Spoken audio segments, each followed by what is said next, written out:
back. WNST, Towson, Baltimore, and Baltimore Positive. Happy holidays, Merry Christmas, Happy New Year to everyone celebrating.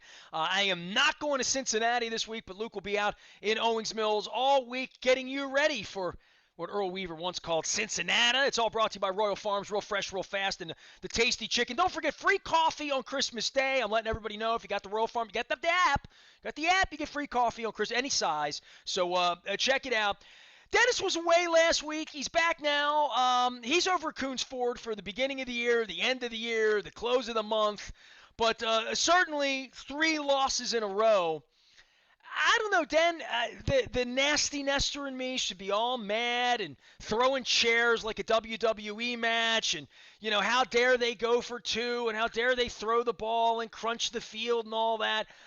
I still think, like, when I left to go to the stadium on Sunday, I didn't think they had a great chance of winning the game. And for all of the hubbub about leadership and Harbaugh and the players and the decision to go to for 2 and all of that, and I'm not always in Harbaugh's corner, and he and I have our disagreements about things, but to beat the coach up at this point when they've lost half the team for anything, even the play call or going for it, the fact that they were in a position to win the football game when their odds of winning when they were going for it on 4th down from their own 35-yard line, and Luke said their odds of winning right now down 11 points with 7, it's probably 4% or whatever, and then they had a chance to win the game. I don't know. I can't complain about it. It sucks. I'd rather win than lose. They won some games. The first 8 weeks they shouldn't have won. Maybe shouldn't have won at all. A Colts game, some other games. It all evens out. They are what they are.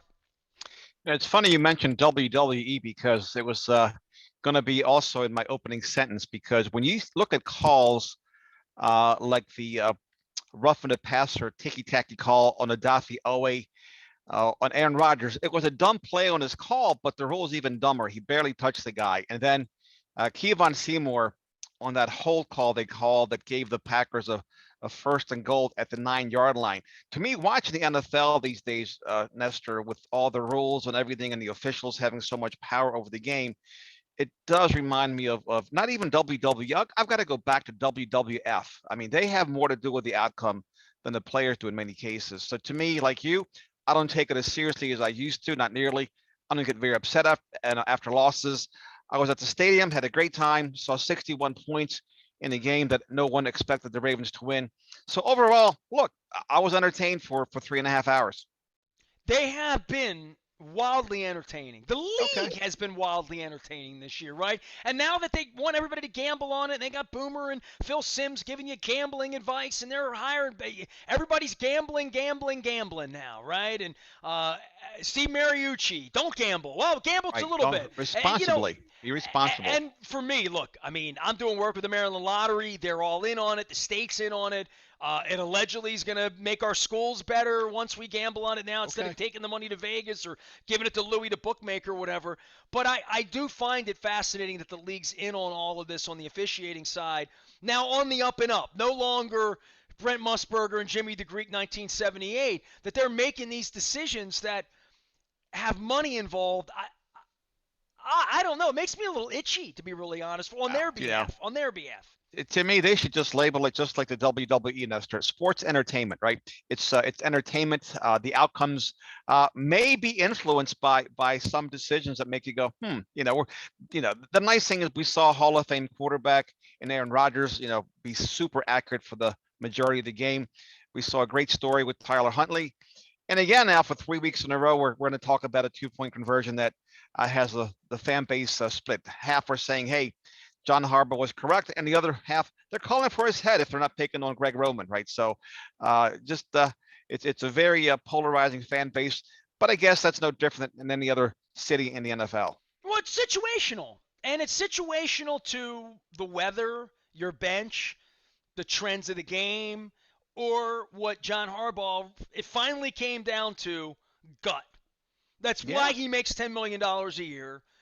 To make that call, make that play call, execute that, and have it all, much like you running Coons Ford or much like me running WNST and Baltimore Positive, there is his name's at the top of the flow chart for that decision.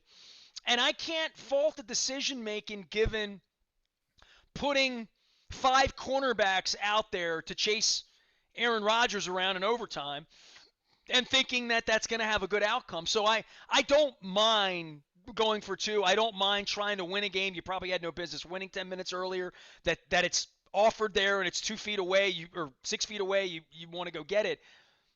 But I don't know why they throw the ball there. Like, and again, that goes to the ball going off the fingertips 2 weeks ago with Mark Andrews. And I know he's your best player, and everybody on the defense knows that too, right? And Hollywood was open in the back and wasn't seen by a backup quarterback who's under duress at the end of the game. I wouldn't have given the quarterback that. I would have said, let's go with the best running play we have and spread it out and try to do it that way. I wouldn't have died with the ball hitting the ground. Yeah, I would agree with that assessment. And I think that's what most fans, that's their mindset, that they like going for it. They didn't like the call. And the fact that Hollywood Brown was open on that play, I would venture to say that there's a receiver open on every play. And we've seen the best of the best quarterbacks miss guys that were wide open. They're under duress. They're under the gun. The clock's running out. They have guys in their face that are running 4.3 40. So to me, the fact he missed Hollywood Brown, it's irrelevant. Like you, though, I do question the play call. I think they had superior calls at their fingertips. I would have used Mark Andrews as a decoy. He was double, maybe triple covered on that play, which meant that there was somebody else open. Maybe somebody else was open besides Hollywood Brown, too. I haven't looked at the film, Well, you got to but I know run it. that. You got a quarterback who's a running back who runs the fastest guy on the field. Yeah, You know, now like, spread him out. Look, I do and he like. proved it over and over again. I mean, like he has he does a very, very good Lamar He impersonation. He really does. He does. does. He really does. And you know what? I read an article over the weekend, and I forget the writer. I'd like to give him credit for it, but he said, that Greg Roman, one of the knocks against him, in his opinion, was that he puts the best player in space into a box, right, by having extra running backs and extra tight ends. And I think the same thing with Tyler Huntley. I would have liked to see them spread out the field and give him a run pass option on either side, not just roll him to one side, condense the field, and make him and Mark Andrews easier to defend. Well, I think when you make the field smaller and there's only 2 yards of field, Yeah. you know, as I said to Luke, I don't know much about geometry. I didn't get there in the 11th grade with Mr. Barkus, but I do know, space, and there was less of it and too many bodies. Dennis Koulatsos is here. He'll be here on Thursday, driving you home with the Dennis Koulatsos Show. I'll be joining him. Luke will be joining him. I plan on singing some Christmas carols with Dennis on Thursday as we get into the Yeah. weekend here before we go to Cincinnati. The bigger picture of all of this is watching the Steelers win, unlikely, watching the Bengals win, knowing what the scheduling looks like for all the teams in the division. This is really a little bit of a free-for-all the next 3 weeks, and a lot of this is going to really be about how Lamar's ankle moves along, because I still think he gives them a far better chance to win, although we're all sour on him lately, and Huntley's played well when given the opportunity the last 2 weeks. I still think you need number 8 back. You need him back as soon as possible, and you need to get some level of continuity here over the next 3 weeks so that there is a fourth week. Yeah, you know what? I look. It's easy to fall in love with a backup quarterback. There's not a lot of game tape on him for defensive coordinators around the league to defend. So I think in Lamar's defense now, teams have 4 years of film on him. They figure out how to slow him down. Lamar hadn't had the last 2 or 3 games haven't been very good for him. But like you, I do believe that a healthy Lamar Jackson is by far and away the Ravens' best chance of upsetting the Bengals, as they will be road underdogs, right? So uh, I'm not down on Lamar. I do think that the team, though, particularly Greg Roman, could do some things to help free him up and open up that offense a bit and use him in space better than he has the last several games. I mean, Lamar looked phenomenal at the beginning of the year, not so much lately, but I do think he's a fantastic ball player that the offensive coordinator owes it to him and to the team and to the fan base to open things up a bit. I have no idea who's going to play on the back end again this week, Oh right? my, Like, yeah, and then you put COVID into this, and I mean, you run a business right now. I know you're, highly concerned because you're in a people business, unlike me sitting here on Zoom when I'm not having a crab cake at Costas or Fadley's doing a crab cake tour. I have been home a lot and alone a lot because the Omicron thing is here. But seeing these football players, seeing humans, seeing people I know, all up and down my timeline have this happen. I promise you the Ravens will have COVID issues this week going to and I don't know who it is, and I don't know where it's going, and I don't know if it'll be the offensive line this week, and the Bengals might have COVID issues this week as well. We've seen the games get moved. We're in a very strange time again in regard to the virus and what it's going to mean to the football season. Not that it's the most important thing, but for our purposes. Yeah, I was glad to see the NFL move the Browns and Raiders game because I believe the Browns had over 20 players test positive for COVID. And you're right, it's a concern. We wake up Sunday morning and Jimmy Smith is listed as a scratch because he tested positive for COVID. So it does have an impact on the game. It does have an impact on the season. And all you can hope is for the best and do the best that you can in your organization to protect yourself and your team members from getting this virus. This is terrible. Dennis is here. He'll be around on Thursday. Tell me, end of the year, is this like if I Google this, are they going to say great time to buy a car by next week Yeah. because like Dennis has got cars, he's got to get rid of them, and then but in the industry now you don't have a lot of cars, so I don't give me the lowdown on buying a vehicle in 21 versus in 22. So you will never hear a dealer say this is the don't buy a car. This is a terrible time. It's always a great time to come out and buy a car for a number of reasons. You have a lot of businesses and that can save money by writing off vehicles before the end of the year. The other part of it is selection, right? You don't want to. Right now, inventories are pretty good, and they're going to sell out the next 9 days of the month. So it's a fantastic time to come out. The deals are still there, still giving top dollar for trade-ins, right? Let's not forget about that. We don't know about the time value of money. We don't know what the dollar is going to be worth a year from now either, with inflation looming large. So to me, it's always a fantastic time to treat yourself to a brand new vehicle. For you with cars at this point, and Mhm. speak to the industry because yeah, I just sold my condo or I'm in the process, and how long it sits out, when a car comes in, how long will a car be on your lot now versus when you had 500, 600 cars on your Oh, lot, that a car could come in, maybe sit there 60, 90 days because it's green or somebody doesn't fall in love with the hatchback or whatever. You'd like to say they're all there a day and they move on, but that's not the reality. But my vibe is cars aren't sitting on your lot long, that you're not getting as many, but they're moving out quickly too. You see a car today, 10 days from now, it might be gone, where in the old days, maybe it'd sit over in the corner of the lot a little longer. yeah, cars are like melting ice in regards to depreciation and what you have to pay in terms of floor plan interest on them as you stock them. Not so much anymore, and that's because of the scarcity index. Now, I want to guess that the industry average of a new vehicle being in stock is about 25 days, and the used car maybe about 30 days. Those are those are historically low numbers. So you just don't have the selection anymore that you used to have. So many inventories are picked over. A lot of vehicles coming in are pre-sold. So it is a very, very different markets. So that scarcity index is still there. The chip shortage is still there, and we don't see any relief anytime soon, to be frank with you. We're fortunately we have more than most. We have about 150 new vehicles in stock, over 200 pre-loved vehicles in stock. So we're in very, very good shape to be of service to our customer base. Well, but if I come in and I say I want a blank, and I want it in blue, and I want it in gray leather, and I want to Yep.